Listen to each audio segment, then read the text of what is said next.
High students, welcome to Piyali's classroom. আজকে চলে এলাম নতুন একটা ভিডিও নিয়ে। আজকের ভিডিওটাতে আমি 2026-এ যারা উচ্চ মাধ্যমিক পরীক্ষা দেবে, মানে সেমিস্টার 4 যারা আছো, তাদের জন্য জিওগ্রাফির 5 মার্কসের কিছু বাছাই করা প্রশ্ন নিয়ে এসেছি। এই প্রশ্নগুলো তোমরা দেখে নাও। আশা করছি যে এই প্রশ্নগুলো যদি তোমরা পরীক্ষার জন্য ভালো করে প্রিপেয়ার করো, তোমরা কিন্তু অবশ্যই এখান থেকে কমন পাবে। তো সময় নষ্ট বেশি না করে চলো এবার আমরা প্রশ্নগুলো দেখে নিই। সবার প্রথমে যে প্রশ্নটা দিয়েছি, সমুদ্রবক্ষ বিস্তারের সপক্ষে প্রমাণগুলি লেখো। বিভিন্ন পাতসীমান্ত বরাবর গঠিত ভূমিরূপ সমূহের বিবরণ দাও।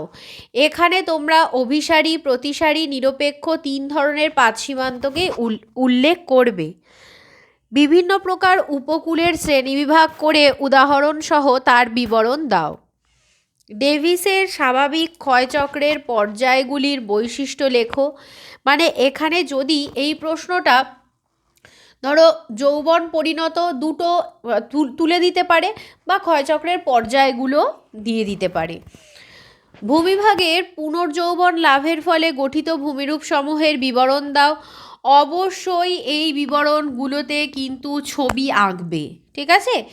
এটার ক্ষেত্রে ছবি আঁকবে, তারপরে হচ্ছে এটার ক্ষেত্রে ছবি আঁকবে। এই প্রশ্নগুলোর ক্ষেত্রে ছবি প্র্যাকটিস করবে। ঘূর্ণবাতের উৎপত্তির পর্যায়সমূহ, ক্রান্তীয় ঘূর্ণবাতের উৎপত্তির পর্যায়সমূহের বিবরণ দাও।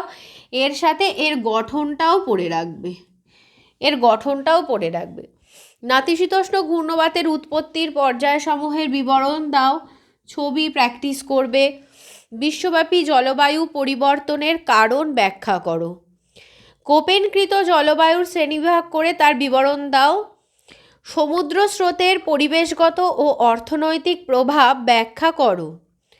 সমুদ্র স্রোত সৃষ্টির কারণ ব্যাখ্যা করো। সমুদ্রের ক্ষয়কার্যের ফলে গঠিত ভূমিরূপ সমূহের বিবরণ দাও। এই প্রশ্নটাতেও ছবি লাগবে। সমুদ্রের সঞ্চয় কাজের ফলে গঠিত ভূমিরূপ সমূহের বিবরণ দাও। জীববৈচিত্র্য ধ্বংসের কারণ ব্যাখ্যা করো।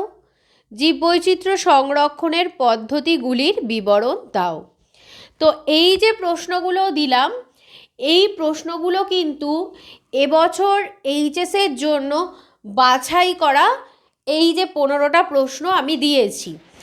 এবার একটা বিষয় হলো যে তোমাদের নদীর ক্ষয় সঞ্চয় আছে, বায়ুর ক্ষয় সঞ্চয় আছে, হিমবাহের ক্ষয় সঞ্চয় আছে। তো আমি ওই পোর্শনটা তোমাদের দেখবে এইখানে খুব একটা দিইনি, ঠিক আছে? আমি যেটা দিয়েছি সেটা হলো সমুদ্রটা দিয়েছি।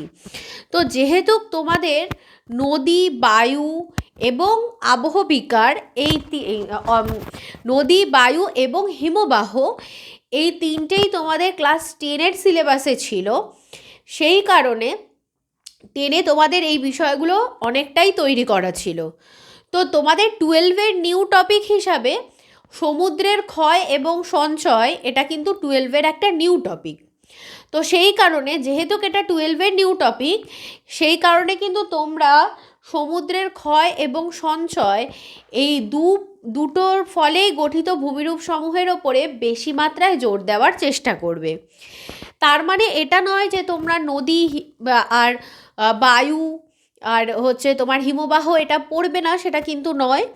ওগুলোও তোমরা দেখে রাখবে। তবে তোমরা এই দুটোর ওপর কিন্তু খুব বেশি মাত্রায় জোর দেওয়ার চেষ্টা করবে। এবং সমুদ্রবক্ষের বিস্তারের সপক্ষে যুক্তি, এই যে প্রথম প্রশ্নটা দিয়েছি, এবং তার সাথে ডেভিসের ক্ষয়চক্রের যে পর্যায়গুলো, নাতিশীতোষ্ণ ঘূর্ণবাত, এই যে প্রশ্নগুলো, পুনর্যৌবন লাভের ফলে গঠিত ভূমিরূপ, ডেভিসের ক্ষয়চক্রের পর্যায়গুলো, সমুদ্রবক্ষের বিস্তার, তারপরে হচ্ছে